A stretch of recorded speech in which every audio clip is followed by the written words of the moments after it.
Okay, I'm going to commence proceedings. Thank you all for coming. My name is Lewis Blackwell. I'm the Director of Strategy and Development here at the Building Centre. Well, actually work for the Built Environment Trust, which runs the Building Centre. And we've been here for quite a while, been going for 80 years, been in this building since 1952. And we're all about bringing together knowledge around materials and products, innovation in the materials that we make the built environment out of into interchange with the people who do the building, the architects and the engineers and everybody else. So what I'm going to do first of all, just a bit of hygiene matters.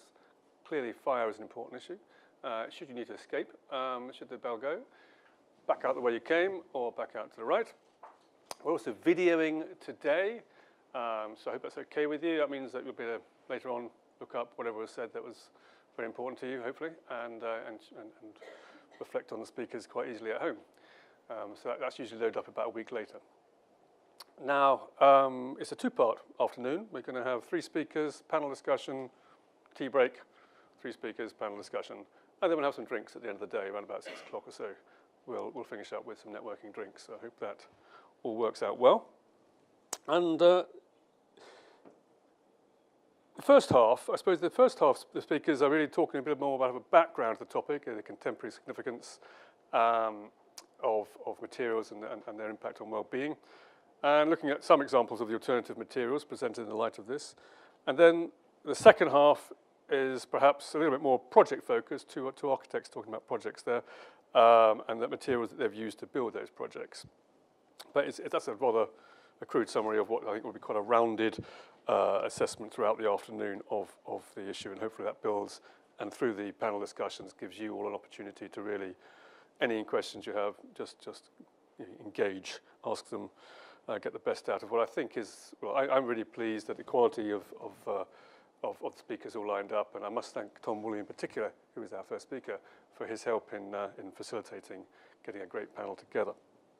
So, without more ado, let's introduce Tom. Tom is an architect and educational consultant at Rachel Bevan Architects. He's the author of A Natural Building, A Guide to Materials and Techniques. So, the ideal person to really kick us off. Over to you, Tom.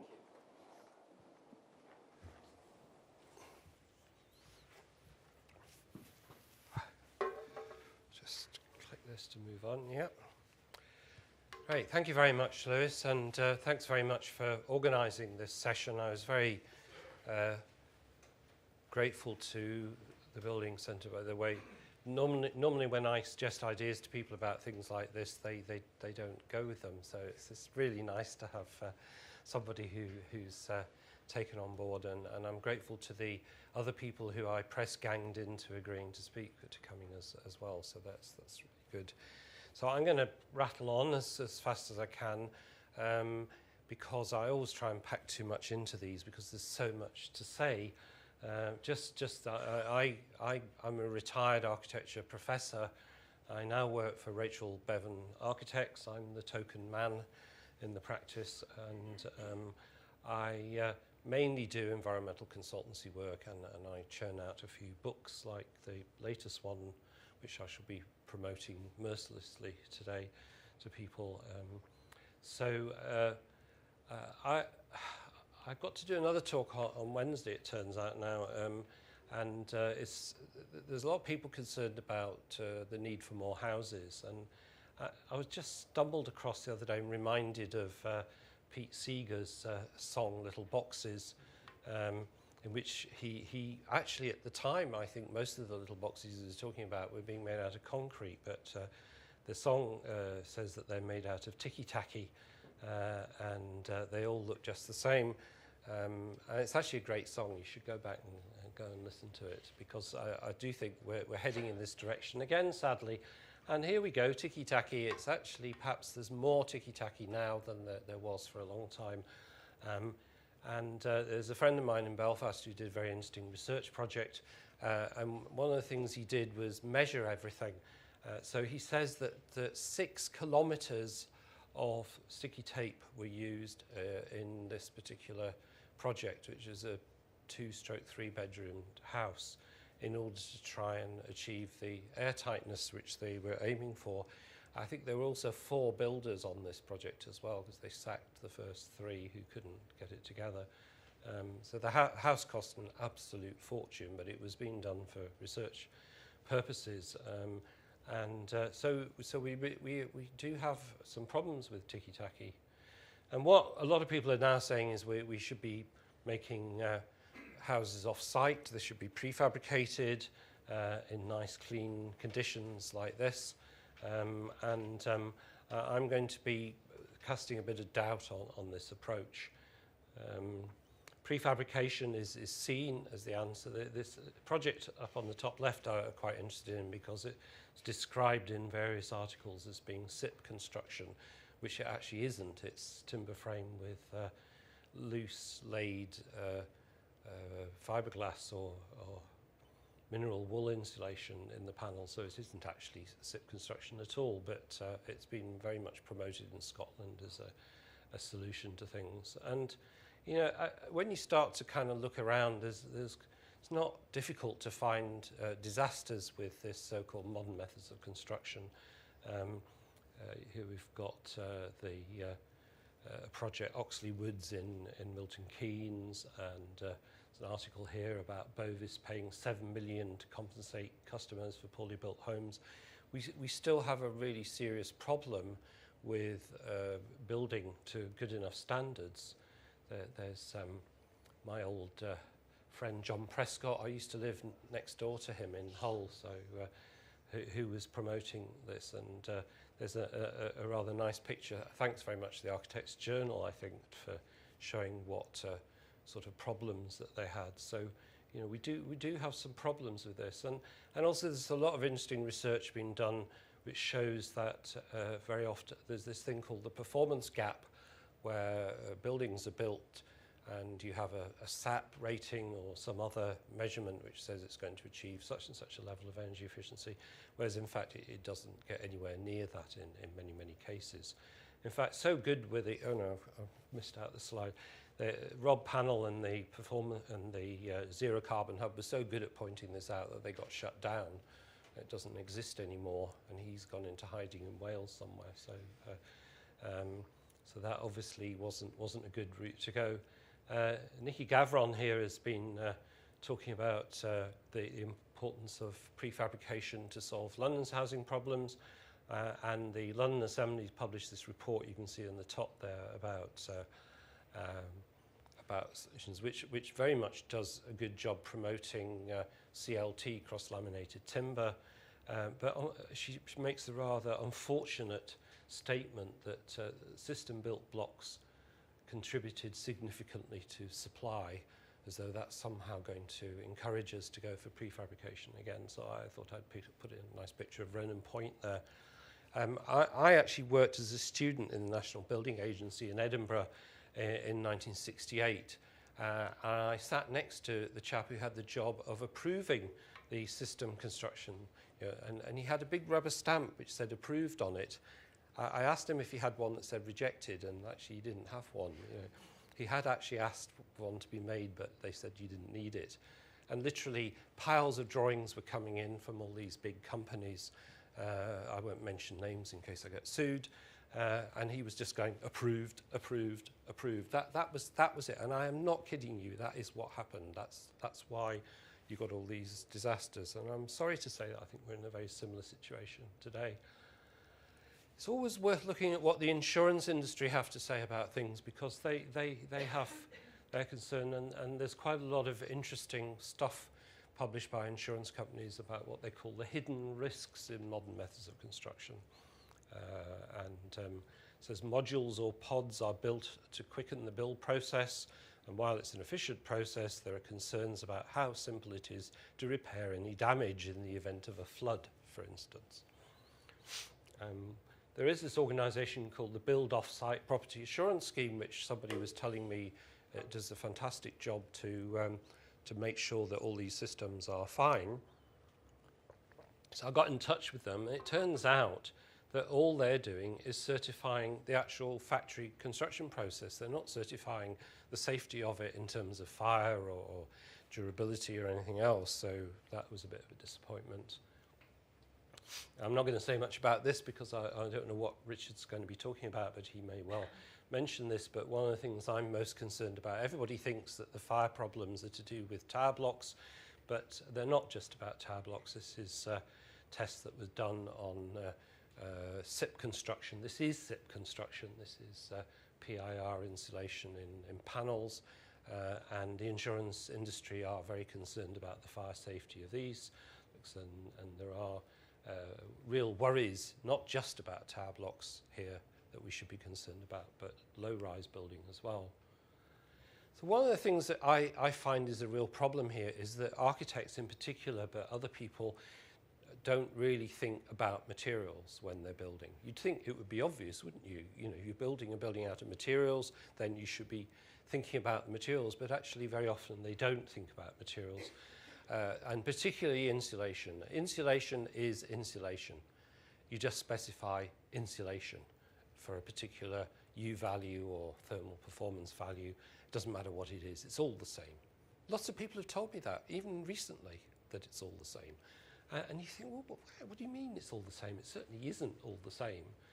But when you look at what government guidance is given, they just talk about insulation. Lots of other organisations do. And I stumbled across this lovely thing from the Australian government, a website called Your Home, which is giving advice to the public about materials. I thought, we don't have a UK government website like this. It even recommends mud brick, rammed earth and straw bale construction, you know. So maybe we should all move to Australia. At least they have a sort of, at least they're kind of willing to take on board that. Now this is where I can potentially get into trouble because one shouldn't really attack individuals. I am not, please note, I am not attacking individuals here.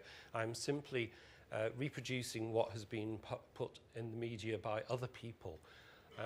So recently, some of you may have seen a thing about on Sky News. I don't normally watch Sky News, but they did a documentary about Grenfell the other day, and they were pointing out about the influence of the plastic foam insulation companies on regulations. So this particular gentleman, who I've never met, and I've got nothing against him personally, but he has been on the Construction Products Advisory Committee of the government advising on what insulation materials should be used. And Mark Allen, who I have met on more than one occasion, who's very much involved with the all-party parliamentary group on healthy homes and buildings, he's also on BRAC, the Building Regulations Advisory Committee. Now, I have a bit of a track record in this because I used to be chairman of the Northern Ireland Building Regulations Advisory Committee, and I resigned many, many years ago about collusion between plastic foam insulation companies and the civil servants. And I was alerted to this by other insulation companies who were concerned that they were not getting the same amount of influence on the regulations. And it was quite a shock to me when I spoke to the minister about it, and the minister didn't want to do anything about it. So there is this track record of the kind of insulation materials that are used being influenced by, you know, and I'm over the years I'm become more and more hostile to plastic foam insulations. You're not supposed to be able to see this because I don't want anyone to sue me for libel for demeaning their particular product, so you shouldn't be able to see what it is. But I was speaking to somebody in the trade recently who said that this particular kind of insulation material is known in the trade as banana bats because of the way in which it bends and shrinks.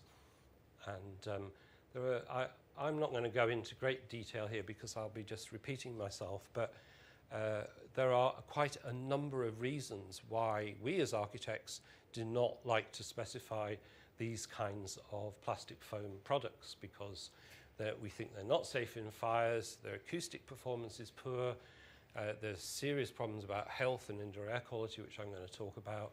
The pollution impact is horrendous. End-of-life disposal is a huge problem. There are big problems with the embodied energy of producing these things. Their thermal performance is nothing like as good as is claimed by the manufacturers, and I've got plenty of evidence of that.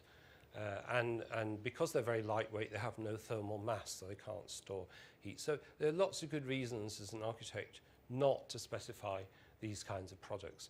But to my amazement, most architects go, oh yes, it's these foam's really great, you know, it's much better U value than anything else, and that's why we use it. And that's all they're concerned about. So what happens in the beginning of the 20th century, I've read that perhaps buildings were built with about 300 different kinds of materials. Now we use 30,000 materials, and most of that growth is in chemical and plastic products, which are increasingly prevalent in buildings. This is the BASF factory in Ludwigshafen. Nothing against BASF, it's just that they happen to be one of the companies that produces a lot of this stuff. Just a couple of examples of issues, because I don't have time to go into them in detail. Isocyanates are one of the main chemicals which are used in a lot of building products. So they're used in glues, adhesives, they're used in polyurethanes, phenolics. I got into an argument with a lady at Construction Week at the NEC recently about whether isocyanates are in fact derived from phosgene, but according to the American EPA they are, and I've come across a number of papers in which the industry is now trying to create isocyanates without using phosgene. Phosgene, as I'm sure you know, is mustard gas, and isocyanates are known to have all sorts of very bad health effects on people. Isocyanates are used in the manufacture of spray foam. Spray foam is perhaps one of the most evil and horrendous things you could possibly ever want to put into a building. There's been a lot of legal action about this in the United States, not here, nobody seems to bother about it. There was a big action against Dow Chemicals, for instance, Dow, one of the manufacturers of spray foam. The National Energy Action here in the UK has actually got funding from the government to promote the use of spray foam, and they have developed a little robot which goes underneath floors and sprays the foam up underneath the timber floors in the houses, and that's been done in houses in Camden, just up the road from here. So I find that really scary.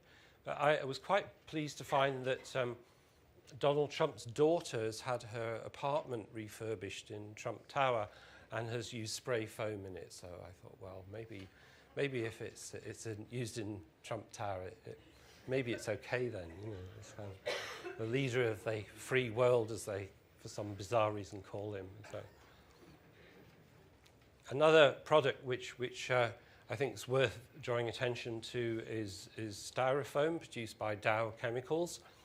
One of the reasons why we hate Dow Chemicals is that Dow bought Union Carbide, which was responsible for the Bhopal disaster, in which a huge cloud of methyl isocyanate killed and had ruined the lives of tens of thousands of people in India. And Dow Chemicals then allegedly, according to the BBC, which is a fairly good source, refused to honour the compensation agreements. And there was a big fuss a few years ago about the Dow Chemicals sponsoring the Olympic Stadium and this plastic wrap, and a number of politicians raised this as an issue. And one of the things I think you should all be aware of is that these companies all talk to each other. Dow, DuPont, Monsanto, Bayer, BASF and so on, they all work together. There's very little competition here, and in fact there's been a lot of mergers, and these companies are responsible for all sorts of major pollution incidents around the world.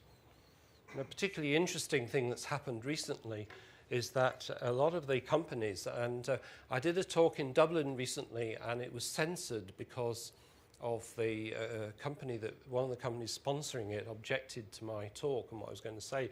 So this actually blocks out the names of some well-known plastic foam insulation companies, even though all I'm doing here is reproducing what was in the newspapers. So these particular companies, and I can tell you over a drink later who they are if you like, have had to issue warnings that they're not able to supply their insulation materials. And so I started to look into why was that the case, what was happening. So it turns out they can't get hold of the MDI, the isocyanate chemical which they use, and it's because of environmental controls shutting down the production. So I wanted to find out where that was. I got the names of the companies that produce it because they already put out information, and in fact I've got the name on here, so I forgot to blank that one out. This is the Flix water reservoir near Tarragona in Spain, which has had more than 700,000 cubic meters of toxic waste from the Aircross factory. This is according to the Environmental Justice Atlas. And somebody in Catalonia has decided to try and clamp down on the pollution after many, many years. And that has led to this huge problem of these toxic foam companies producing their materials, which is actually, maybe Matt will mention this later, this is good news for the natural product industry. So where they're going to get the stuff from in the future? Well, I'll give you one guess. And because China has a very good track record for environmental controls, which they are very aware of, I must say. Chinese government is I know for sure is trying to stop this sort of thing happening and clean up its pollution problems.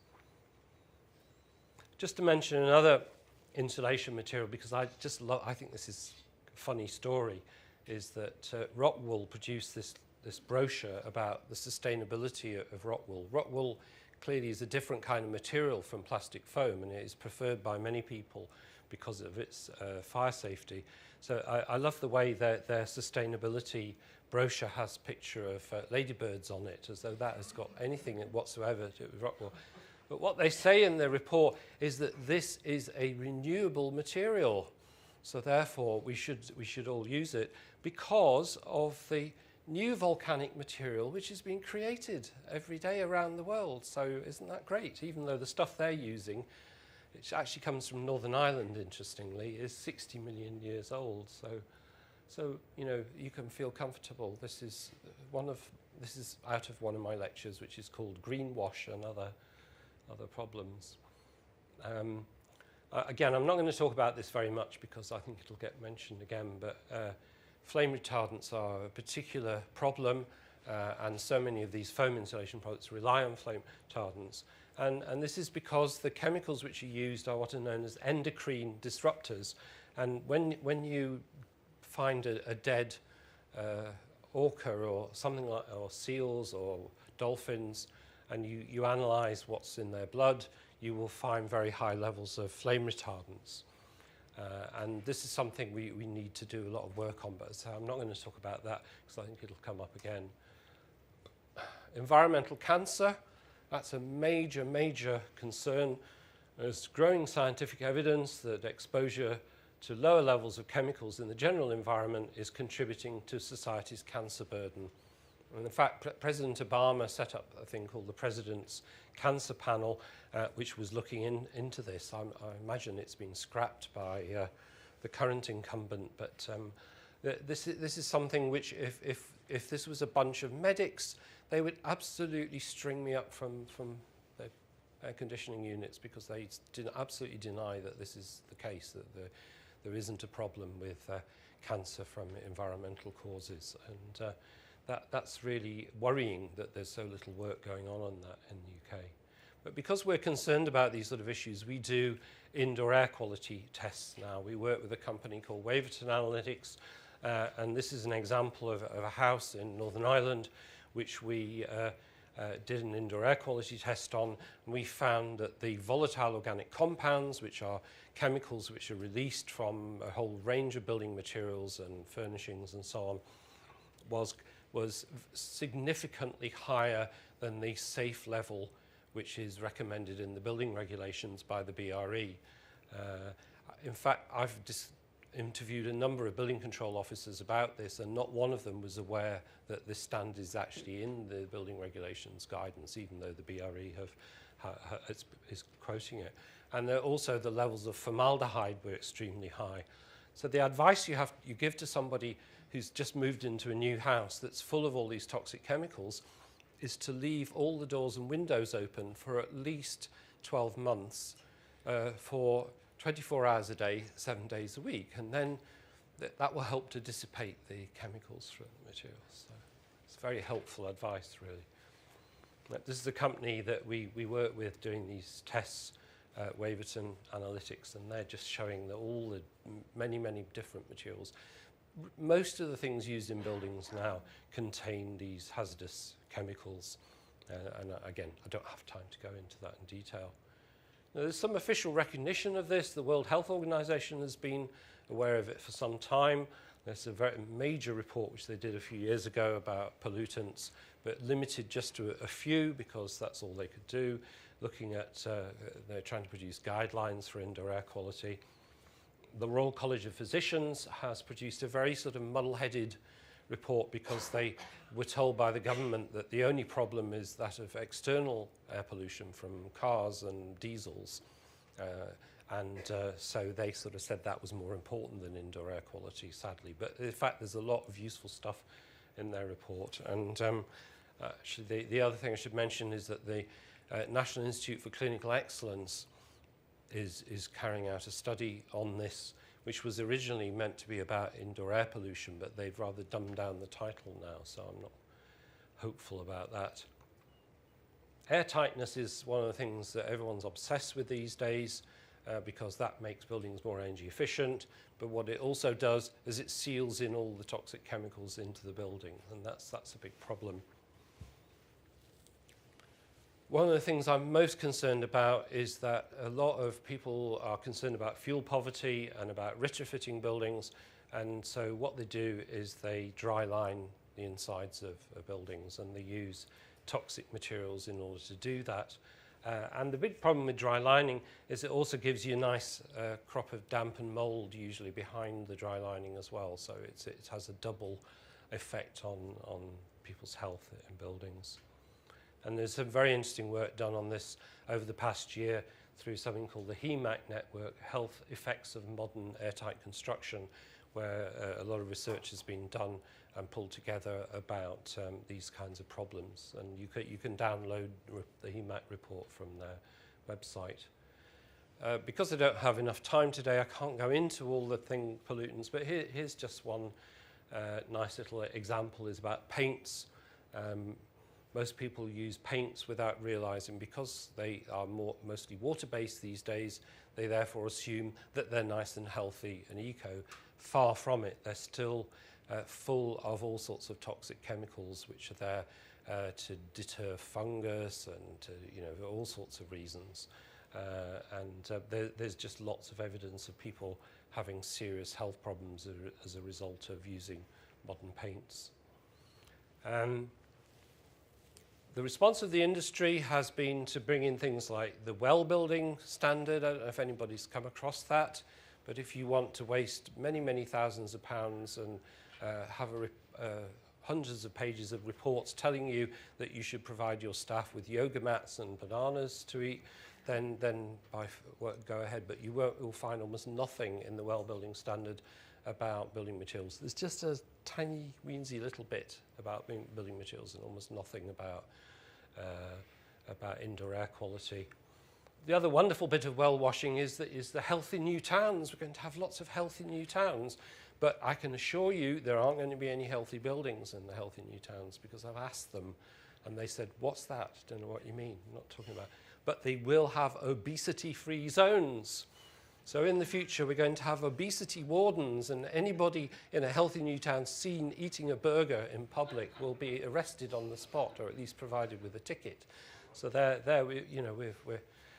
another bit of well washing. So there are lots of new things being tried. Cross-laminated timber, I'm not quite sure where we're at with that because of the glues which could possibly be used. But I do think cross-laminated timber, solid timber, has some potential. But I came across this. It's called the N House. It looks quite nicely designed, quite nicely put together. I asked them what insulation they use as well, and they said they use A+ rated insulation from the BRE Green Guide. In other words, insulation is insulation. So that could be plastic foam insulation. What's the point of using nice eco timber and then sticking plastic foam insulation on it?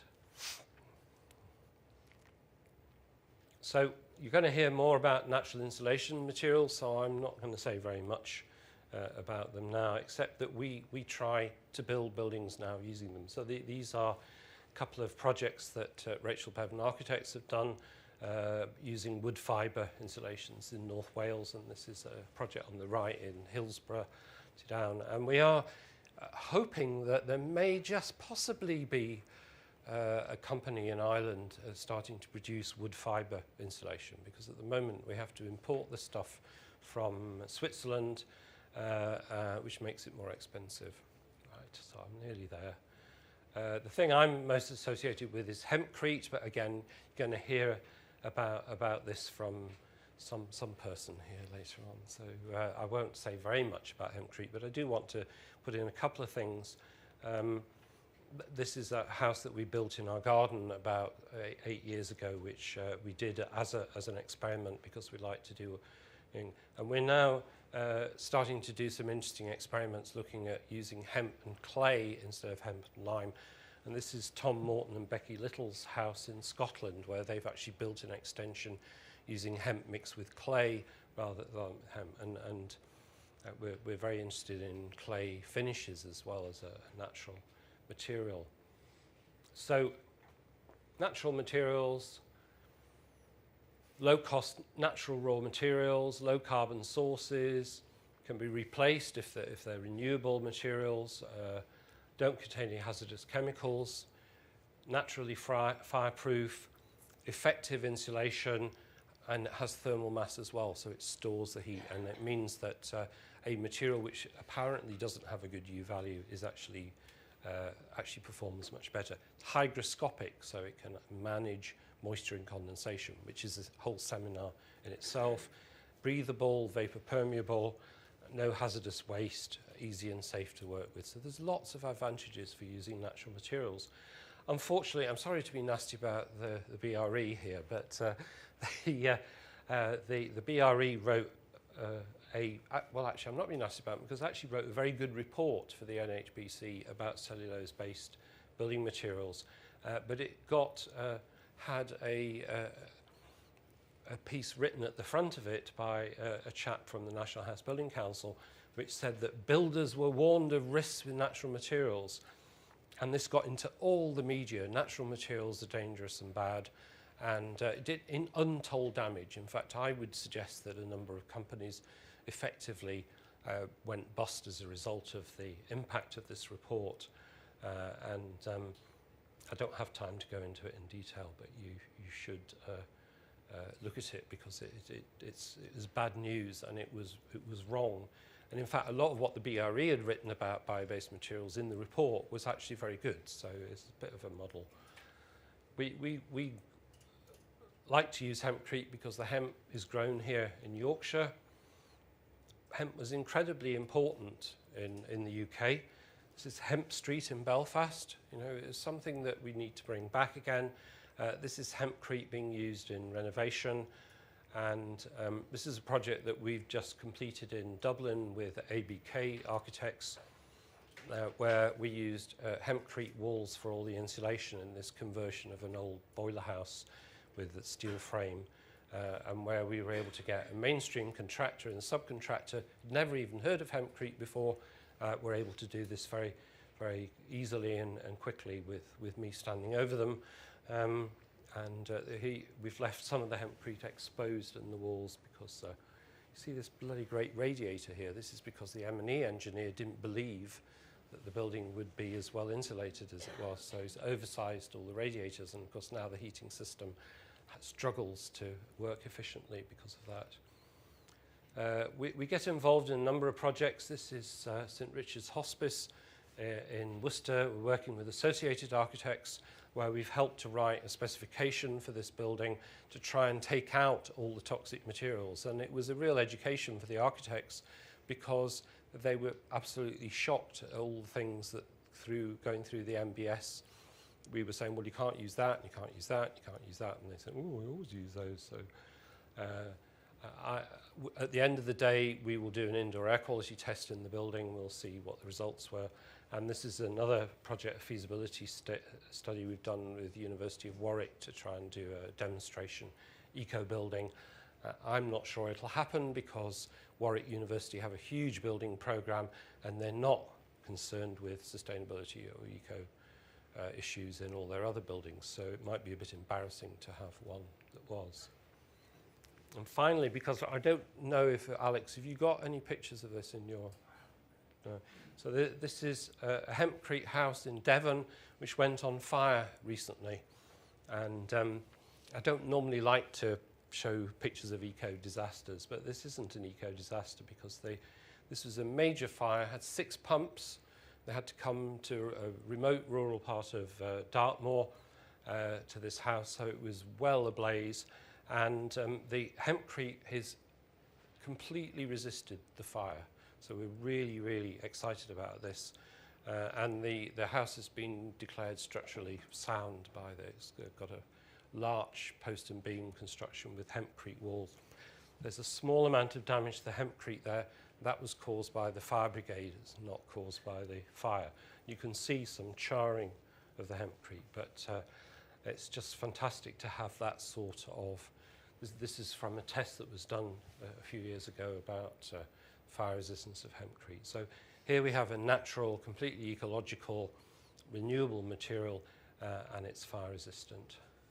So because I've rattled through all this, and there's just loads of other things to say, and if you don't believe me about all the health issues, then it's very simple. You just buy a copy of my book, and you'll know all about it. Thanks very much.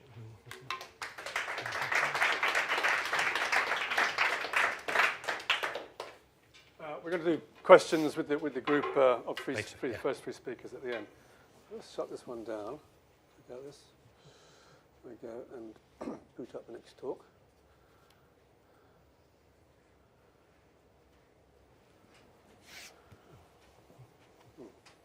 All right, yeah, there we go.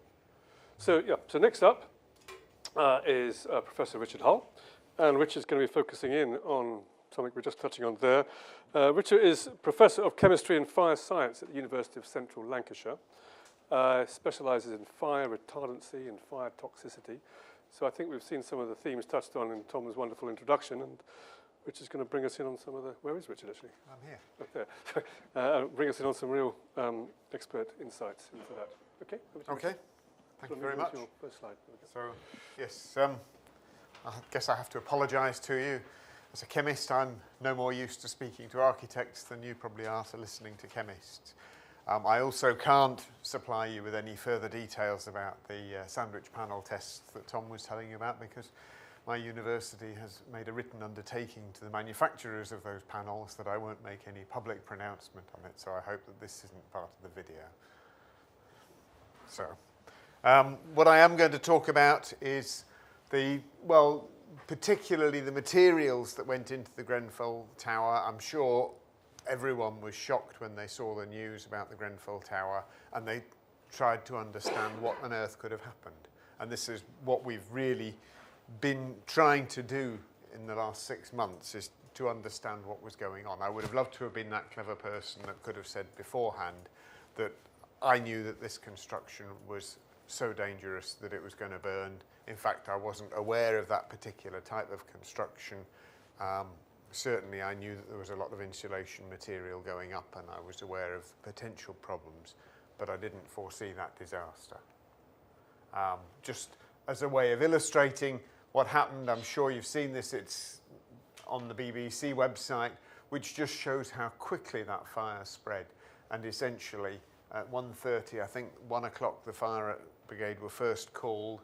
1:30, you can see the fires more or less spread up the whole of the building, and you can see it's almost moving around the building over a matter of hours, and it's still going on. I only had room for 6 slides, but it's still going on into the daylight and 8 hours later. Essentially, the Grenfell Tower was built in 1972 in concrete, refurbished in 2016. It was one of the first projects that Celotex had for their new rain screen polyisocyanurate insulation, and then it was covered with this aluminium composite material. It's a panel facade in 2016. The fire started around 1 o'clock from a fridge freezer, spread rapidly to the facade system. The whole tower was engulfed in flames. Just in case any of you think that sprinklers are the answer, as I understand it, and I don't know, the fridge freezer was located near the window.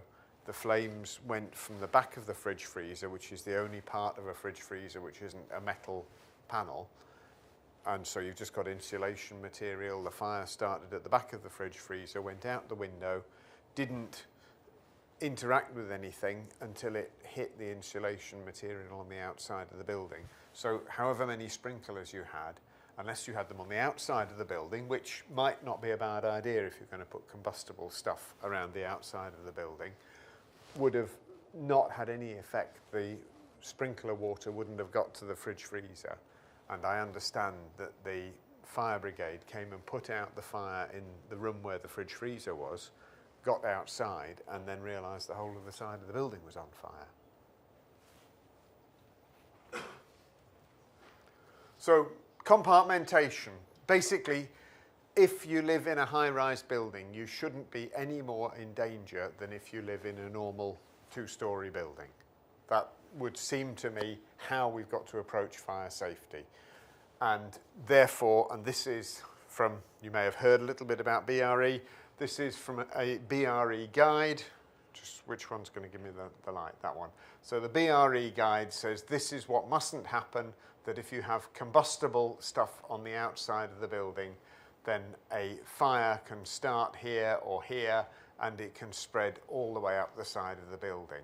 You should be able to keep the fire entirely within that compartment, so the people in the flat above are safe and the people in neighbouring flats are safe.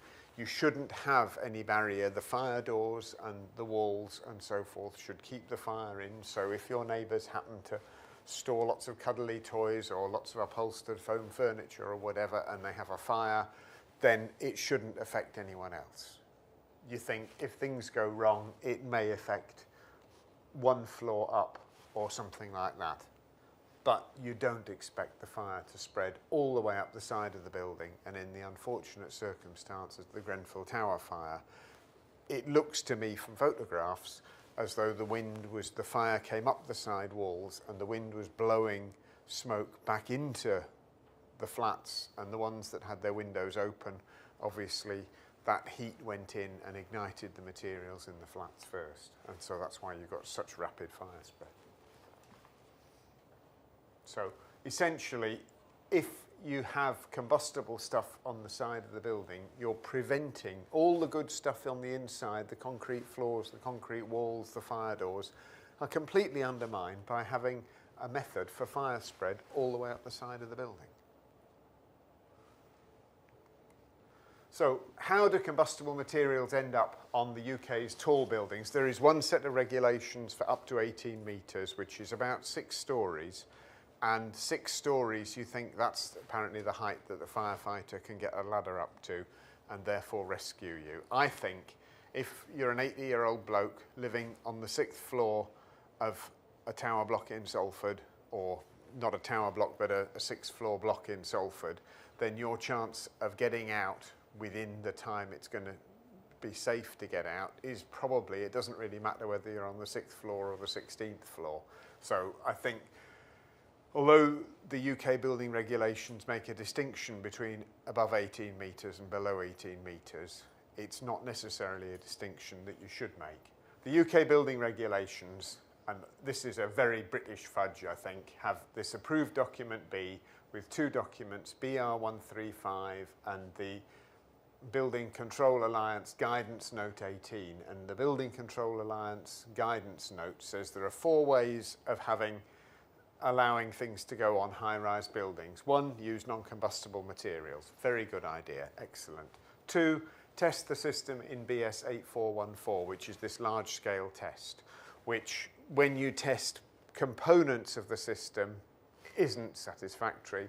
When you test the entire system, in other words, the insulation, the air gap, and the aluminium composite material is reasonable, but it doesn't take into account things like windows that you normally have on the side of tall buildings that people live in.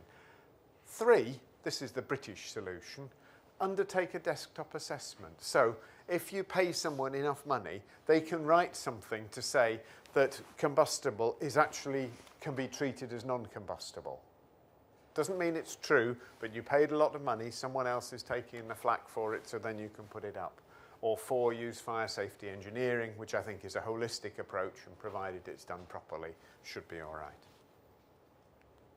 So this is taken from the planning information that was published, it's now been taken down, from Kensington and Chelsea Council. 15, you've got a concrete wall here, 15 centimetres of PIR foam. They very generously said to cope with future demands for greater and greater insulation, we'll put 15 centimetres rather than 10 centimetres, which is the requirement.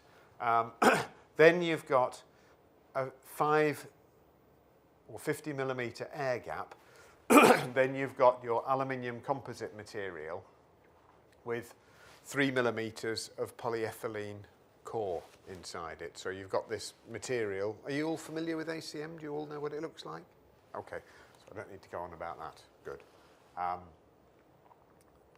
So then the legal requirement is that you've got to have it fire stopped between each floor, usually with some stone wool, something like the rock wool that Tom mentioned, and it should also have a piece of intumescent seal.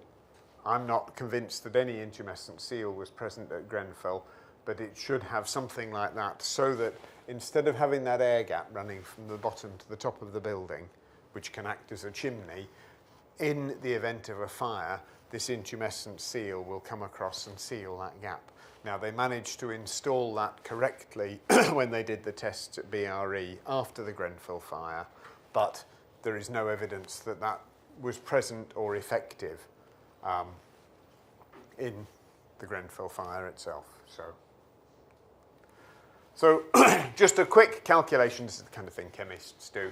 To do your heat of combustion of the PIR foam, interestingly, is 124 megajoules per square metre. Someone came up with the figure about this is like coating your building with petrol.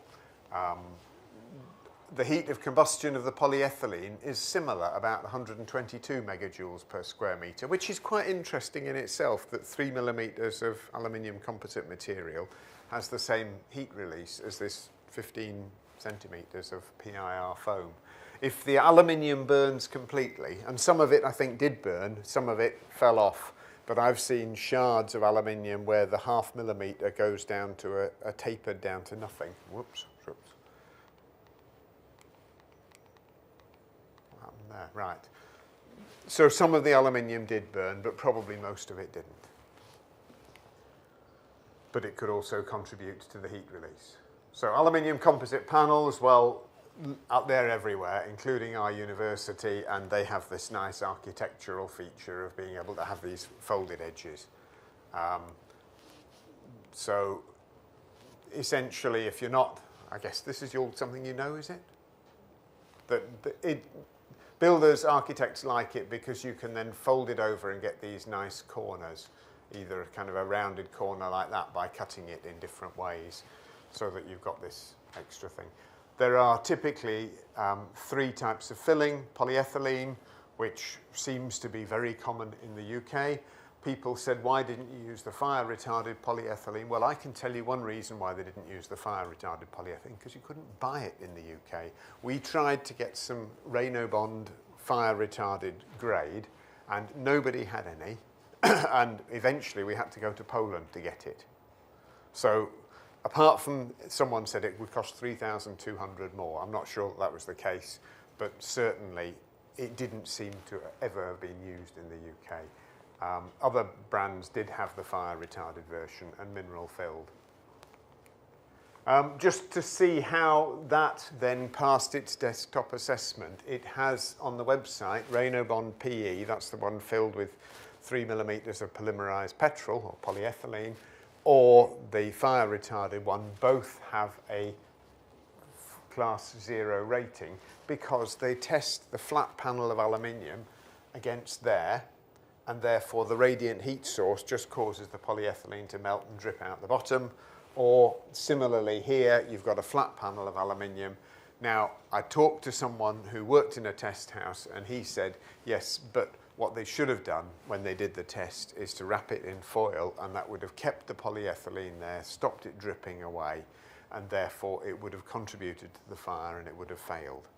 So there's a little question about how the test was actually run, but almost you can see this aluminium composite material has been designed to do well in fire tests, but to be rubbish in actual performance. So really they're just testing the aluminium sheet, not the polyethylene. So we had a look at some of these different panel materials. The first two, the first one happens to be the Rainobond PE that we used, that was used in the Grenfell Tower. That's another company's. This one is the Rainobond FR, and these two are rivals aluminium composite material with a fire retardant filling. And then this one is mineral filled, so these ones are about 60% metal hydroxide flame retardant. This one, oh hell. This one is 95% inorganic material and about 5% binder just to hold the two plates together. And then these are two alternatives which are essentially non-combustible. We tested these in the cone calorimeter. The cone calorimeter is something I use kind of all the time, or use data from all the time. It's like an over-enthusiastic kitchen grill, you know, the way you can set fire to your toast. It's a similar idea to this. You've got a radiant heater there, which is a nice uniform over the area. And then we had the aluminium composite material sitting, that's a piece of ACM, and it's about that size. So it was sitting in the middle, and then after 1 minute 23 seconds, the polyethylene started to drip out of the edges, and then it burnt, and it burnt so much that after the end of the test, you could pick up the two plates of aluminium, and apart from a slight discoloration, they looked like two clean pieces of aluminium. No polyethylene left at all.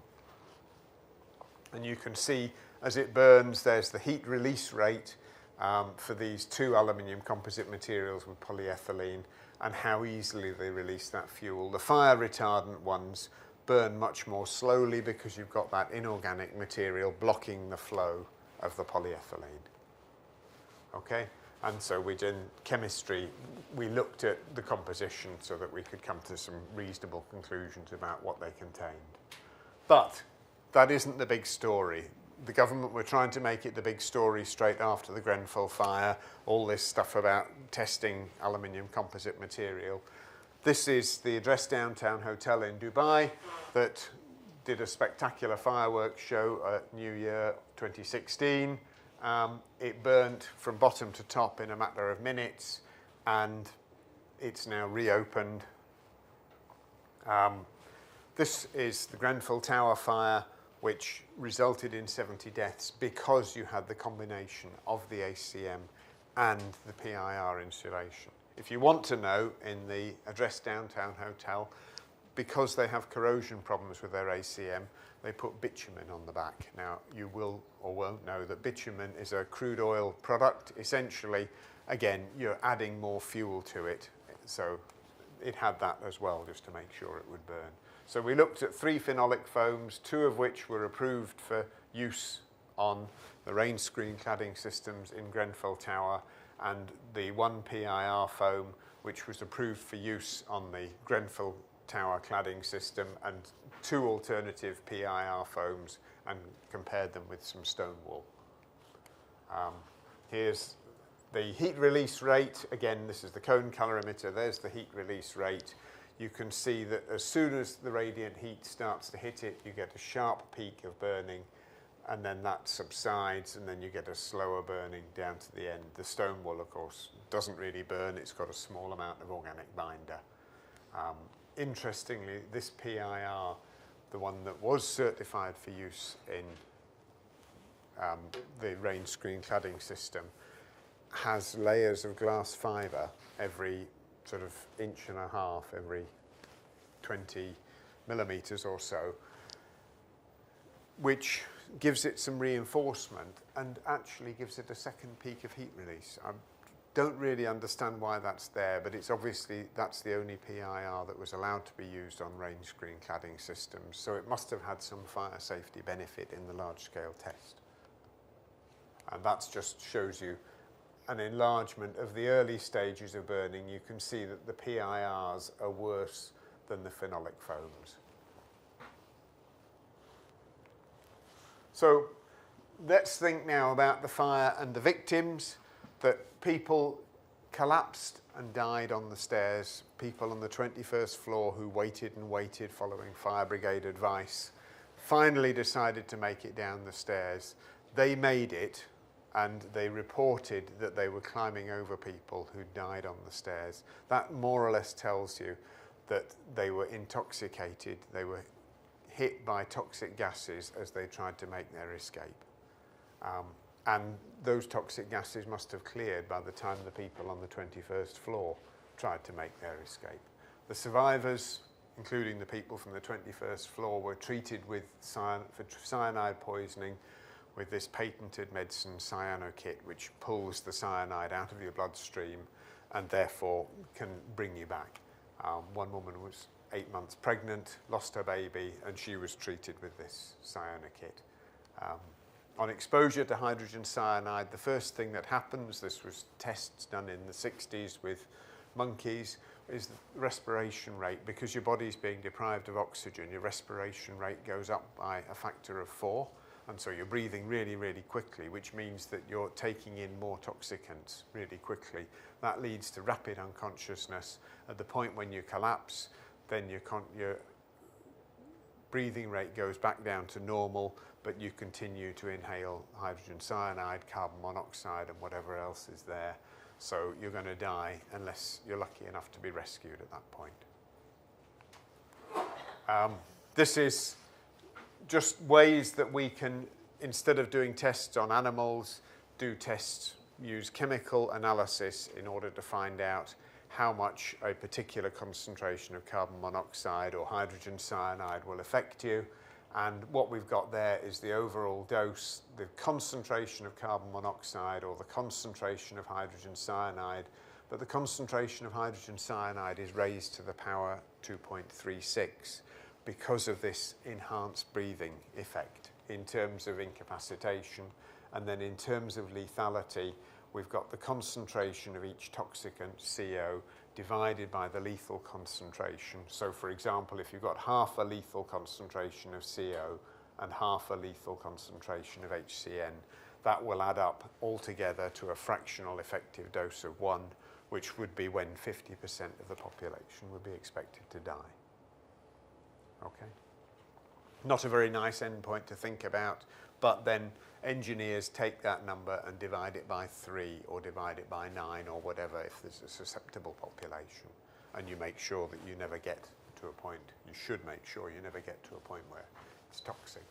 So in terms of incapacitation, the fire toxicity of the phenolic foam is more or less enough to incapacitate you with 1 kilogram of foam, with the effluent being dispersed into 50 cubic meters, which is about half the size of a typical apartment.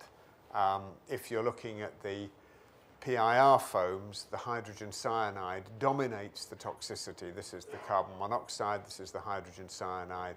Particularly when it's burning in an underventilated way, you get a lot more hydrogen cyanide, a lot more carbon monoxide compared to burning in a well-ventilated way. And that is almost certainly going to have intoxicated a lot of the people trying to escape. In terms of lethality, this is a slower process. The fact that hydrogen cyanide increases your respiration rate means that the carbon monoxide has a bigger but still a minority contribution to toxicity. 1 or 2 other gases are also predicted to make a small contribution to the toxicity. So just to summarize, or I think it's very difficult. I don't want to be the one that says this is the cause of the Grenfell Tower tragedy. What I was thinking was that it was anything. I actually spoke to Sam Webb, an architect, who discovered the problems with Ronan Point and then made a contribution to the Lakanal House inquiry, and he said it comes back to monetarism. And in some ways, you see the lack of building control, the lack of anything like that is one of those issues where that could be the root cause. You could, on the other hand, go down to the minutiae and say it was shoddy builders not actually doing exactly what they're supposed to have done, or the inappropriate use of combustible materials and so forth. I think there are a number of causes, and it's very difficult to blame one cause. It's the whole thing. In conclusion, I would underline that the combustible facade system was what allowed the Grenfell tragedy to occur. No combustible facade, you wouldn't have had a problem. The victims were unconscious from hydrogen cyanide, then failed to escape. Just in case you needed to be told, there is absolutely no requirement on any construction product to have any assessment for its fire toxicity in the UK, anywhere in Europe or America. In China and Japan, you have to measure the toxicity of your construction products and then ensure that they're not going to exceed that. In the UK, I can make something which is 100 times more toxic than PIR, and I can put it on the market, and people will say it's a marvellous insulator, let's put it up at the sides of all the buildings. No restriction whatsoever. The desktop study in the UK building regulations allows combustible to be considered as non-combustible. Hopefully that will disappear fairly soon. The emphasis on insulation over fire safety in the building regulations has really left building regulations behind modern building practice. Building practice has changed enormously since 2000, when the UK's building regulations were last revised. Assessing non-combustibility is easy. Don't let people tell you it's not. Don't let people pretend you that stuff that burns passes the non-combustibility test. It's just you must have been using the wrong test. Plastic foam ignites easily and burns very quickly, and Grenfell Tower just proves that the measures designed to ensure fire safety can't be relied on in practice. You can convince people that non-combustible behaves as non-combustible in your test, but when a builder slaps it on the side of a building, it doesn't mean it's going to behave in the same way. So that's gone backwards. Going forwards, look, I never have plugged a TV program in my life, and a company who are only at the moment tangentially associated with Rupert Murdoch, but he's trying to get his hands on the rest, is not someone I would plug. But this really is an excellent documentary. It's on YouTube, and if you Google Britain's fire safety crisis, I think you'll find it. And if you don't like watching videos, there's a text version, which is just as good. And that will tell you a lot more about the plastic foam insulation industry and how we ended up with a situation like this. So I will stop there. Thank you very much.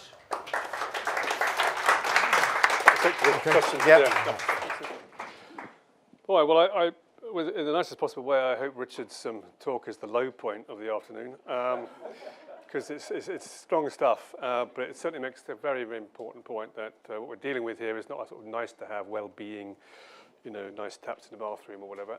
This is serious stuff, having the right materials to build from. So at this point, we'll switch emphasis a little bit, because we're going to, our third speaker, move into looking at the kind of materials we might want to be thinking about using. Matt Nalborczyk, Director of Grenian and natural construction solutions experts, and we're going to start seeing some interesting alternative materials. So over to Matt. Thank you.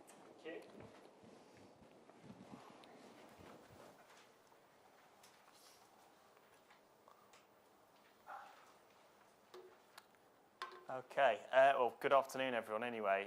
Thank you very much for the opportunity today to give me the chance to obviously give you some further details on some of the products that we're involved in. What I've done today, I've put together a basic summary of some of the natural insulants that are available in the UK market. So these include wood fibre, cork insulation, sheep's wool.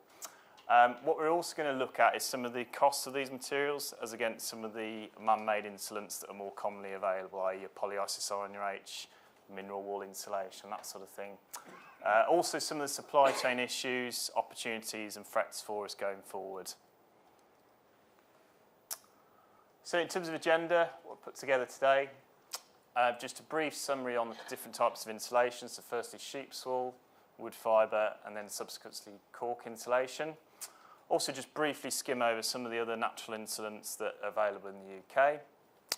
Probably the most important thing to push to specify as an architect is some of the unique advantages of natural insulants. So again, I'm just going to talk briefly about some of those and obviously demonstrate to yourselves what we can offer as against some of the man-made materials. So again, some of the opportunities that are prevalent in the UK market at the moment, Tom's briefly mentioned one or two of those, so I'm just going to go over those again briefly too. Some of the cost comparisons, again, I've put together a chart on some of the different costings on insulants in the market. Some of the barriers to growth and market acceptance, again, obviously Rich previously just mentioned those as well. Again, summary on some of the main features and benefits of natural insulants. Again, references in putting together the seminar. And again, obviously we'll have a question and answer session at the end of the seminar with all three of us. Just a bit of background about myself. I say Grenian is an independent company I recently set up. We offer specification assistance for natural insulation products throughout the UK. For my sins, I was involved with the plastics industry, big company, waterproofing company called Sarnafil. But again, obviously with that, I did obviously extensively involved in specification work. Prior to that, I worked for an insulation manufacturer in North Wales, Black Mountain Insulation, a big manufacturer of sheep's wool and also hemp insulation. First material I'm just going to touch on a little bit further detail is sheep's wool insulation. Now sheep's wool is derived from waste wool from the farming process. Your high quality wool when the sheep are sheared will generally go to your merino wool jumpers, your textiles industry, but a large proportion of the wool is just waste products, so normally that will just go into landfill. So what we're trying to do with the wool insulation is create a new market for it and a new usage for the material.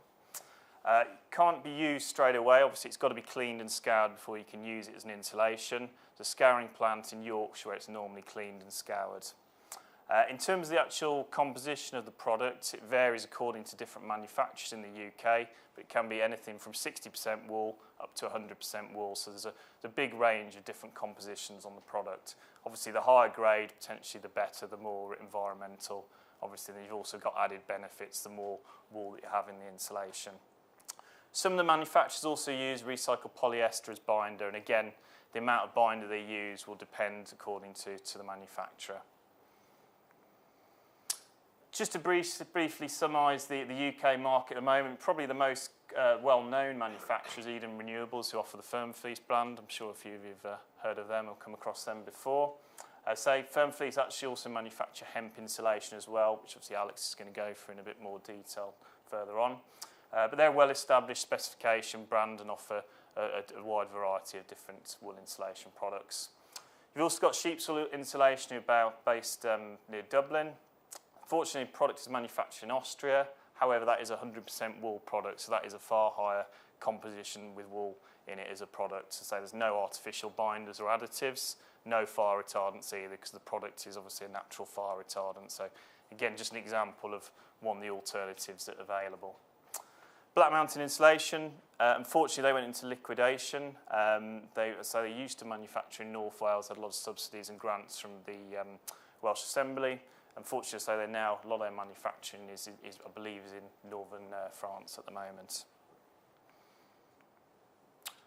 Just to look at sheep's wool insulation, where you could use it as architects and clients, the main sort of areas to specify it would be for your lofts, pitched roof areas, internal floors, internal wall areas, and also timber frame. In effect, also potentially look at it behind rain screen facades. However, it's important, obviously, you've got a fire retardant cladding panel, i.e. a rock panel type system, and also a ventilation void of at least 50 mil. It is important to consider with the natural insulations, they're not suitable in cavity wall situations because although the products are breathable, you need to use a closed cell insulation product in those areas. Same with concrete floors as well, so at the moment we wouldn't specify them in those types of scenarios. Just to give you a bit of information on technical data, I think this is probably the most relevant. The lambda on sheep's wool now is actually down to 0.034, so potentially within timber frame construction, there is good performance available now on the wool. So potentially that's something we're looking to push across to a lot of timber frame manufacturers. Again, in terms of your density, there's a range on the products from 14 kg up to 30 kg. Again, Euroclass E fire performance. It's not outstanding fire performance, but again, with that, it's a natural fire retardant. There's no additives or fire retardants within the products at all. Second material I'm just briefly going to skim through again is cork insulation. Now, cork is the outer bark of the cork tree, which is grown for millennia throughout the Mediterranean region. So it's prominent in the Mediterranean region and Northern Africa as well, i.e. Morocco. Major manufacturer in the UK at the moment is Aluminium. As I say, they're massive PLC in Portugal. Obviously, they use cork for obviously wine bottles and other applications as well. In terms of a product, I think it's probably one of the most sustainable insulants available in the market. So the cork trees can be harvested after only 25 years. And is also the only tree that can regenerate as well. So it's a really sustainable product option. So just to confirm, that's a 9-year period. So again, excellent long-term product. Just to give a bit of background on the production process. So the raw cork, once it's harvested, it's ground into smaller granules. The granules then baked up to 350 degrees Celsius, releases its own binder, which bonds the product together. And then it's fabricated into an insulation cork board. Normally that's 1 metre by ½ metre sort of format, and so that's quite a rigid product. Again, just some of the technical data on the product. Similar sort of performance to sheep's wool, Euroclass E fire performance, and lambda 0.037 to 0.40. So again, fairly sort of decent film performance on that as well. And again, density is slightly denser than the wool, 110 up to 120 kg a cubic metre. Again, just going to run through some of the unique advantages of cork insulation. So it's 100% natural, so as I say, just to confirm, no additives, no binders in that at all. And again, the end of the project after 60 years, that can go straight to be recycled. So because there's no additives in that, it's organic material, you can reuse that again. Again, excellent durability on the products, up to 60 years as well, so there's excellent long-term performance. Some of the applications you could look to specify cork insulation would be, obviously, historically in flat roofs, sort of 1980s, 1990s, extensively used in flat roofing, underneath a bituminous system, or a single-ply system like Sarnafil, that sort of thing. Also cut-to-falls roofing as well, extensively used within cut-to-fall situations. At the moment, it's also extensively used in external rendering systems with a lime plaster type facade as well. So again, if you're looking at a breathable finish for restoration type projects with a lime render finish, again, it can offer that as a solution as well. Again, timber frame construction, although it's more rigid than, say, a sheep's wool or a hemp product, you can still use it in timber frame type situations as well, and also flooring scenarios. Now, wood fibre insulation is probably the biggest share of in the UK. I'd say this is probably the most prominent product in the UK at the moment. You've got quite a lot of brands, mainly German manufacturers. It's quite extensively specified at the moment. It's probably the natural insulation of choice, I would say, in terms of the volume in the UK. Just a little bit of background about the products. They obviously manufactured from wood. It's extremely versatile material. You can see the formats on the right-hand side of the slide. So you've got very rigid forms of the board, obviously for external lining or internal lining applications. Again, you've also got semi-rigid bats. So again, if you wanted to use it for a timber frame application, or also within passive house, if you're looking for air tightness, you can use it as part of that construction build-up. The wood fibre, it does have some binders in it. It's usually about 5% polyester, recycled polyester binder. Again, it is treated with borax, but the borax in the quantities it's used is classified as harmless. There's no potential long-term issues from that. In terms of the production method, it's either manufactured in a dry method of production with an adhesive, or in a wet method where it's manufactured with water to bond it together, and it's just layered from 24mm increments up to 240mm thicknesses. Again, just to give you a little bit of background on the UK market, so you've got 4 main brands that are evident in the UK at the moment. Probably the most well-known would be Pavatex, or the MBT group. We've also got Homotherm, Styco and Gutex. So those are the main manufacturers. Most of those manufacturing in Germany and also in Poland at the moment. Again, technical data, similar fire performance. Just to bear in mind, the borax does act as a fire retardant there as well, so that does help to give the same performance as the cork and the sheep soil insulation. Lambda, again, similar sort of performance, 0.038 to 0.42.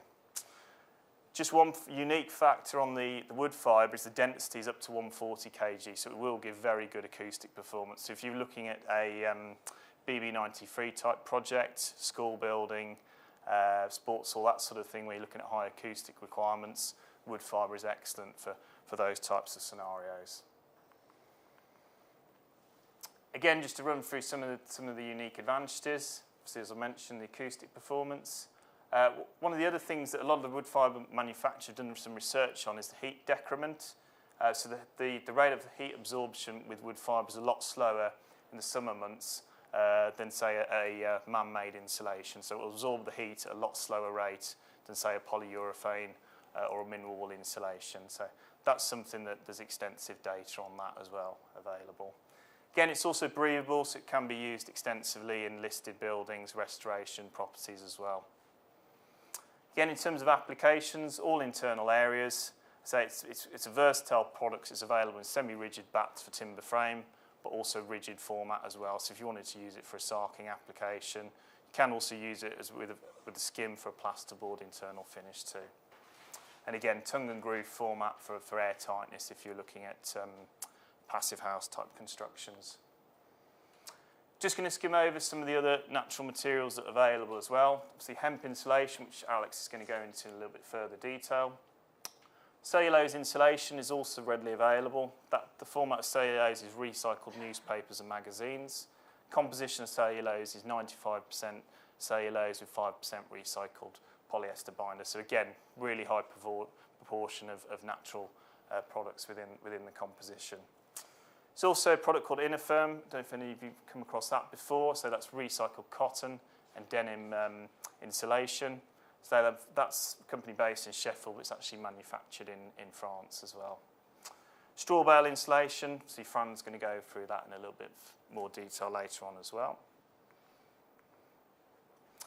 And again, when we're talking to architects and to specifiers, this is something that we try and push as much as we can, really, because obviously a lot of the man-made installations, i.e. polyisocyanates, all they offer really is just thermal performance. There's no added product benefits like the natural insulations offer.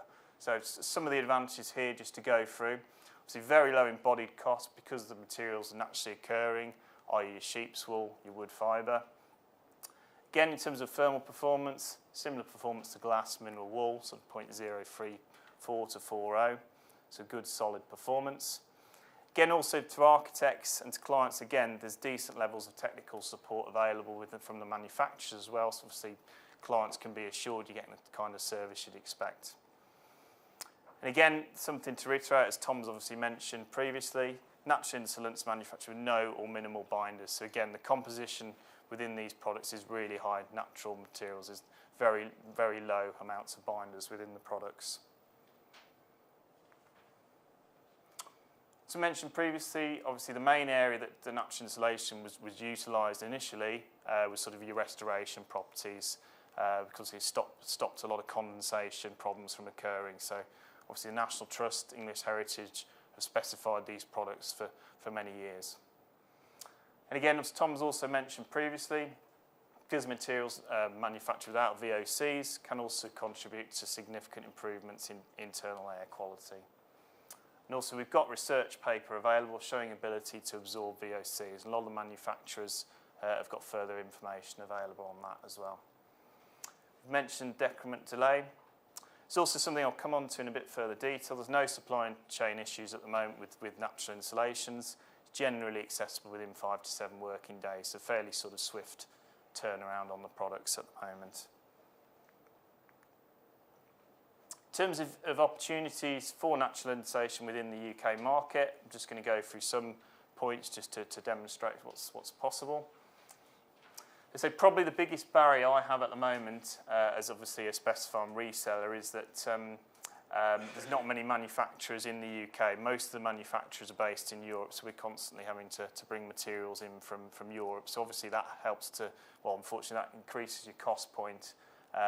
So again, in the long term, if there was more manufacturers in the UK, that would bring the price point down to a far lower level, and that would help to compete against your polyisocyanurates and your mineral wool manufacturers. Again, plentiful supply of raw waste materials in the UK. Obviously, there's a lot of sheep in the UK, more in Wales, obviously, as well. Again, Tom's also mentioned this one previously. There's a significant shortage of MDI chemicals. That's significantly increased the lead times in the PIR market. So the cost on PIR this year has gone up around about 40%. So that's a significant increase. And again, that's helped to bring the natural products more into line as against some of the man-made products out there.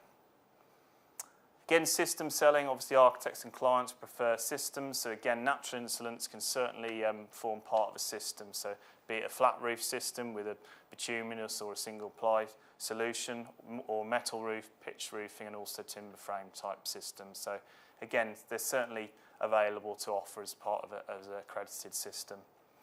Again, in terms of the insulation market in the UK, it's around about $1 billion. Currently, natural insulation is only about 0.5% of that, so really low proportion of the market at the moment. So there's a significant opportunity to try and grow that and build that over the forthcoming years. Again, I won't go through all of this. You probably can't see it all from the back. But what I've done here, I've just put together a guide sort of costing on some of the insulations that are commonly available in the UK. I've indexed those against a PIR board, 100 mil. With the natural insulants, you're looking at about 1.7, 1.8 times the thickness to get to sort of comparable lambda performance. So you can see the cost on PIR is around about £14 a square metre for 100 mil. Sheep's wool, obviously looking at about 175 mil thickness to get the same sort of lambda. Again, the lambda, bear in mind, this is in isolation, so it wouldn't be for a specific build-up. But it's around about £2 a square metre more expensive. So just shows the cost on the materials has got a lot closer over the last few years. And again, just to pick out another one, wood fibre bats, it's around about £21 a square metre. So just shows that the materials are a lot more competitive than they have been. Again, just coming from a flat roofing background, I'm going to just show you the cut to full sort of price for cork insulation against PIR. This year, you'd be looking around about £50 a square metre for PIR. Cork's about £70. So again, it's got a lot closer together than it has been previously. So last year, PIR, you were around about £35 a square metre. So just shows a significant uplift in cost on some of the man-made insulations. Again, just some of the barriers I'm going to go through. Probably going to pick out one I think is the most important. Over the last 10 years, there's been big prevalence on design and build contracts, where obviously main contractors had a lot of decision-making ability within projects. A lot of the specifications, in my opinion, have largely been ignored. So main contractors it's obviously a lot of it's been cost-driven, so specifications have been changed significantly. There's also scepticism of main contractors and builders to utilise alternative materials. So I think it's important to increase education, that sort of thing, to help people see the wider benefits of the materials as well. Again, just coming up against some of the man-made materials, obviously they've got significant resources. So again, you're up against people who've got huge advertising budgets and also existing economies of scale. So obviously people like Canal or Kingspan, a couple $100 million sort of pounds turnover. So again, you've got a real low cost curve on some of these manufacturers. Again, just to reiterate, obviously at the moment there's only a couple of UK manufacturers, so ideally in the long run more UK manufacturers, that will help to bring the price down to a more competitive level as well. Just in summary, so natural insulants, I think we can demonstrate offer a viable alternative to man-made insulation products. There's unique product advantages which obviously help with the products as well, so significant improvements in internal air quality and also hygroscopic ability as well. So again, in restoration properties helps to control condensation. Again, as architects and clients as well, there's a decent level of technical support available as well. And again, there's also a lot of quantifiable performance data out there now just to demonstrate the benefits and features of all the products as well. Just some of the references for your information. And that's pretty much it from me. So thank you very much for listening as well.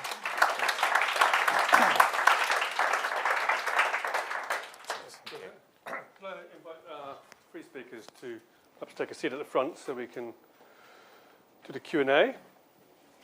I have 2 or 3 points, but maybe I'll just go straight to all of you. Anybody got a question there, burning desire to put a question to our panel? Yes, there's somebody at the back over there. If you want to... Question for you about... sorry, I should say, could you wait for the microphone and then it's very easy to hear, also for the video and things. So. Thank you. A question for yourself about the well building standard. A genuine question about whether you have read the standard and seen that there are 29 specifications in relation to indoor air quality, and a lot of them list many of the chemicals that you were discussing. So, for example, VOC reduction, ventilation rates, and separately from that, if not using the well standard, what framework would you propose to use, or would you consider contributing research to the well building standard, which is very open to contributions from people like yourself? Sorry, who was that question for? Olga. Okay. Yes, I have read the well building standard, which is quite hard work because it's very long. And I do have a whole series of slides in which I analyse the information. I can get all of the information there is about materials emissions on one slide, which I normally use, because there's so little compared with the rest of it. It just seems to me it's completely disproportionate. It should be the most important thing in the well-building standard, and it's not. It's one of the least important things. And as far as I can see, you can achieve very good rating in the well-building standard by using completely normal materials, which you're not restricted. In fact, I would suggest that the HEA2 in BREEAM is far, far better. And if you want to use a standard, that's what I would recommend. BREEAM, I don't know when HEA2 was introduced, but it was a few years ago. It's actually quite difficult, I think. I think a lot of architects would read it, wouldn't fully understand it, and you'd need to bring in an indoor air quality specialist. But I think it's much better, it's much tougher. It does actually set a whole set of targets that you have to meet, so I think it's much better. I'd love to think that the well-building standard was open to suggestions, but when I contacted the people in America produced it, they were not really interested in talking to me, so that was a bit disappointing. But I have talked to people at Cundall's, I don't know if you're from there, and they're certainly, I mean, they're not against any of this stuff about using better materials, absolutely not the case at all. But on the other hand, when you actually look at what they've done, I don't see much evidence of them using the kind of materials we've been talking about today. So, I mean, in a way, it's a bit naughty of me to be rude about it because I'm sure they're doing their best. But I do think at the moment it falls into my well-washing category. Anybody else, Chris? One here. Hi. Was there a particular reason why the last speaker, why you didn't talk about warm cell?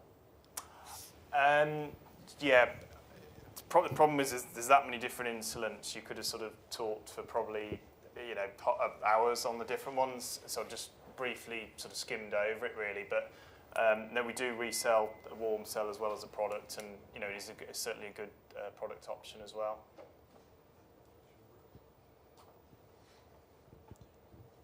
So was there a question out there? Sorry, it was as a type, not as a specific product. Oh, sorry, as a cellulose. Yeah, I did just briefly mention it. Yeah, it's just as I say, there's no specific reason not to be going into it in more detail. It was just a case of skimming over it, really. Can I just come in on that? Because, I mean, one of the things that you mentioned is about borax, and this is an area of concern. There is quite a lot of evidence now that borax is not particularly safe on non-toxic material, and certainly we had problems with the Black Mountain insulation with the building workers getting very, very sore eyes when installing it because of borax dust. At least that's what we assumed it was. And there are a number of other products where, and I think as a rule we would go for something. I mean, for instance, the Isolina sheet wool is free of. There's no additives or binders. They don't use any fire retardants in that at all. Whereas, say, the cellulose, they have to use borax as a fire retardant, and obviously the wood fibre, because it's combustible, they have to use borax. At the moment, borax is probably the best one to act as a fire retardant, but again, it's not ideal. Question here. Hi, having just had my carpets completely decimated by moths, it's very pertinent to my mind. So, of course, that was raging through my mind. There's a question about that with wool insulations, but also actually other vermin and infestation with these natural products, in terms of, you know, insects chewing, that sort of stuff. With wool insulation, there's a couple of different methods that again, it depends on the manufacturer, because they've all got different methods of treating them. Some of them use borax as a natural salt, and basically that's sprayed on during the carding process and the scouring process. So basically that's sprayed on during the process. That's mainly Eden Renewables, but they've got a kite mark on that and product testing on that against insects. Isolina, who are part of Sheepswool Insulation, they have a specific patented system they use to protect the product against insects, and again they've got a patent on that, what's known as a European QAP test, and I say that's tested for a minimum 6 months before it's obviously approved for use, so they've got quite a lot of testing on that as well. We actually don't know what the chemical is there. Sorry? You actually don't know what they're doing to the sheep's wool in that case. No, the Isolina one is actually a patent. They actually change the cell structure of the product. So they don't actually add any chemicals to it. It's just altering the cell structure. Basically, by altering the cell structure, that stops any insects or moths becoming attracted to the product. It's a similar process, I'm told. I'm not a chemist, but it's a similar process to metallic paint. And I say that by altering the structure slightly, that stops any insects from becoming attracted to it. Cellulose-based materials? I mean, it's a general question. Yeah. The cellulose, the borax acts as a retardant. So as far as I'm aware, that's the only treatment they use on that. Question. So could you wait for the microphone, because just for the video's sake, nobody can hear what the question was. Hi. You mentioned a lifespan of 50 to 60 years on some of these materials. That doesn't seem that long to me in the lifespan of a building, because some of our clients ask for a 100-year lifespan. So what happens after 50 years is up? Does the material become thermally less efficient, or does it actually start to disintegrate? The honest answer is after 60 years, I wouldn't be able to speculate. I think ducking the question a little bit, but from the manufacturer's point of view, that's usually what they'll say. It's sort of will last up to 50, 60 years. Beyond that point, we don't know, but theoretically the fibres will retain their strength for a lot longer period than some of the man-made insulation products. So can I just say some of the mainstream house builders are only offering 10-year guarantees on timber frame construction. So, but what, as a comparison to plastic insulation, what are the lifespans achieved on that? What do the manufacturers claim for the insulation itself? Is it the same? It's some of the mineral. I think mineral wool they say about 40. I think at the moment PIR. I don't think they really speculate at the moment what the longevity is on it at the moment. There's a question. This one here first, and then. I was wondering about the sustainability of the sheep wood, because you need land for sheep, so you have the same problem with the cow. Know that it can be less toxic, but it can be less sustainable as well, isn't it? So that's a question. At the moment, it's something in the long term that will become an issue. Obviously, if you're starting to use huge volume of sheep's wool for manufacturing, then it could potentially be a concern. But at this moment in time, there's quite a plentiful supply of waste wool, which is just going into compost or landfill. So I would say at the moment it's not an issue, because the sheep are already there. Obviously, they're being farmed for meat sort of thing. So but does it have the capacity to double, triple, quadruple supply? Because it's such a tiny percentage of the market right now that if we did see a change in insulation then you need a decent response. Yeah, there's significant excess at the moment because obviously, say a huge proportion of it just goes into landfill. I think obviously Wales, you've got probably 20 million sheep or something. So there's a real excess at the moment. But it's not much good for vegetarians. So. Okay, there's a question right by you there. All right, thanks. Hi, I actually just wanted to comment about the previous comment about longevity of natural materials. I'm going to talk about hempcrete specifically after the break, but one of the key reasons to use a natural fibre insulation, whether that be sheep's wool, wood fibre or hemp fibre, is in terms of quilt and bat insulation, they actually maintain their shape far longer through exposure to moisture in the environment. So as you probably know, if you've ever put mineral wool up in a loft and gone up 5 years later, it's a lot thinner layer than you thought you'd installed 5 years ago. And there's a nice little test you can do if you get hold of a chunk of mineral wool or glass wool and a chunk of sheep's wool or hemp wool insulation, dump them both into a bucket of water and take them out again. You'll find that the synthetic material has gone completely flat, and the other material, whilst soaking wet, still retains its shape, the same shape it was before it went into the water. And that's really about the old adage about wool being warm when it's wet. The reason that is that the fibre keeps its shape and keeps air stored in it whilst exposed to moisture. So it's just a comment, really. There's a question just behind you there. So I would like to ask you about thinking further of natural material as insulation in general. What do you think about for example, the circular economy concept, which has been started to be implemented by, for example, the Ellen MacArthur Foundation, or also as a certification system for healthy materials? We have nowadays some like cradle-to-cradle principles, and I wonder if you see a future in these kind of A, certification systems, B, circular economy. What do you think? Is it getting implemented in the UK or? Okay, thank you. Tom? Yeah, I'm a big critic of cradle-to-cradle and so on because of the way in which products have been certified by C2C and other bodies on the basis that they can be reused. And there are a number of plastic foam products, for instance, which have received certification. There's absolutely no possibility on earth that these materials will ever be reused, and they end up as toxic waste in landfill unless the building is designed very, very cleverly to be dismantled so that those materials can be fully recovered.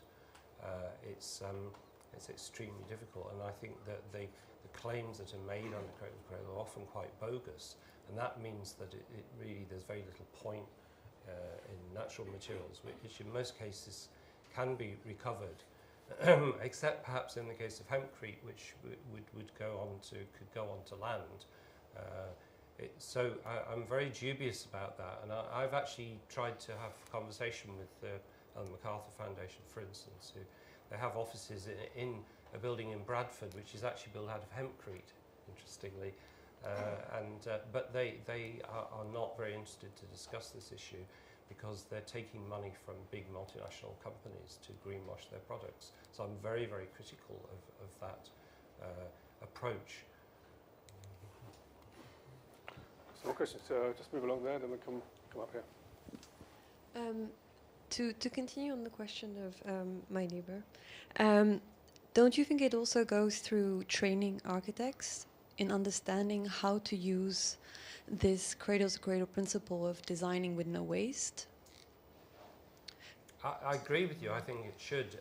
And please go around and talk to architecture schools in the country about doing more about sustainability and that kind of design. I'm very concerned to find that these things are slipping off the curriculum quite significantly. And I've been round giving talks at quite a number of architecture schools over the past year or so. And I'm really worried about the fact that students are coming out of architecture schools with an inadequate understanding of that. And I do think that buildings should be designed so that they can be as much as possible can be recovered.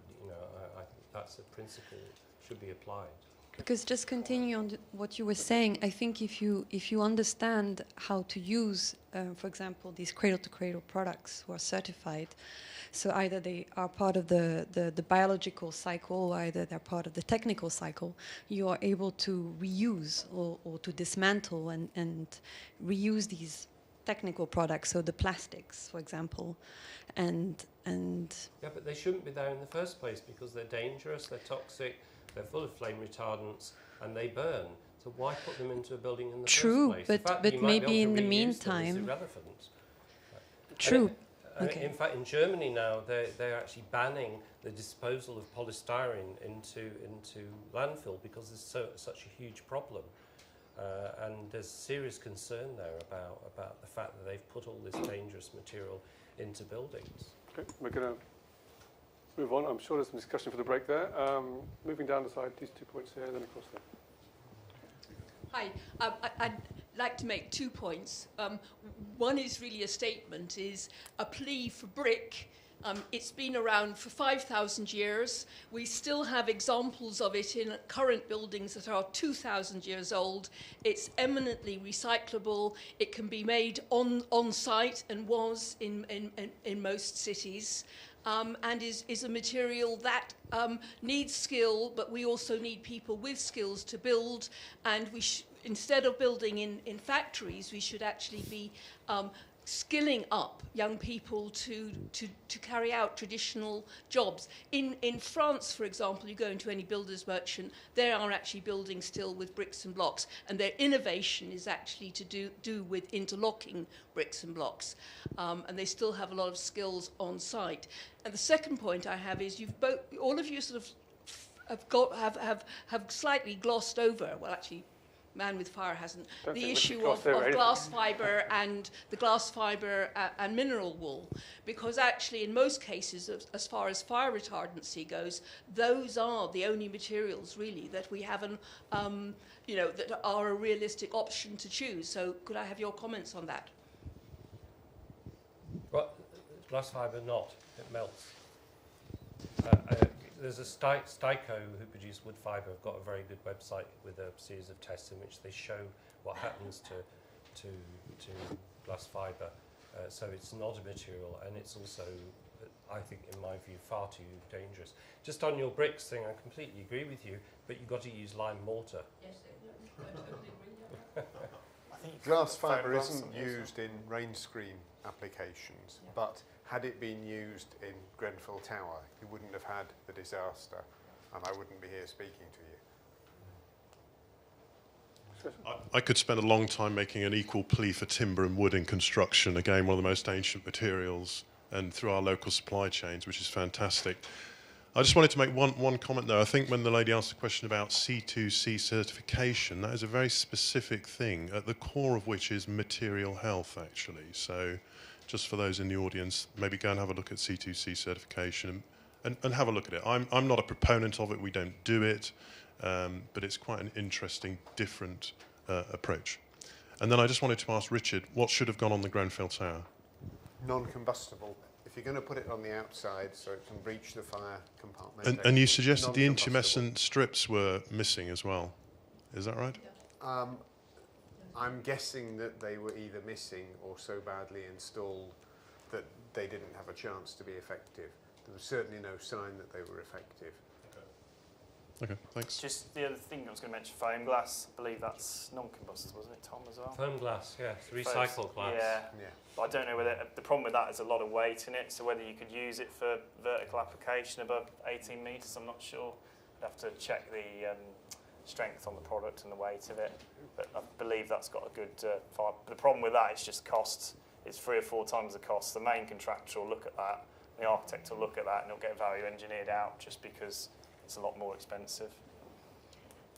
Hi, I'm just interested, why aren't all our building materials tested for toxicity? And I mean, our food products are, they're all labelled. Why are we so slow in knowing what our materials are made from and the effects of them? Well, partly because the plastic foam industry have been very assiduous in preventing any regulation of fire toxicity because they've been wanting to protect the very lucrative polyurethane foam industry. But surely our building institutions should be asking for clarity.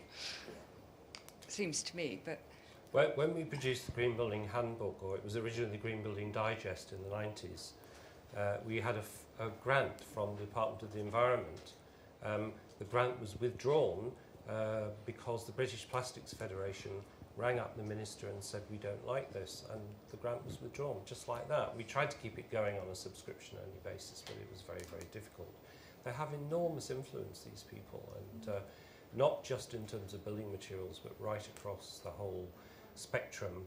There's a wonderful woman in France who's written a book about the effects of all these toxic chemicals on health of children in particular, and she spends a lot of time in Brussels fighting against the chemical industries and trying to stop them, blocking these kind of measures.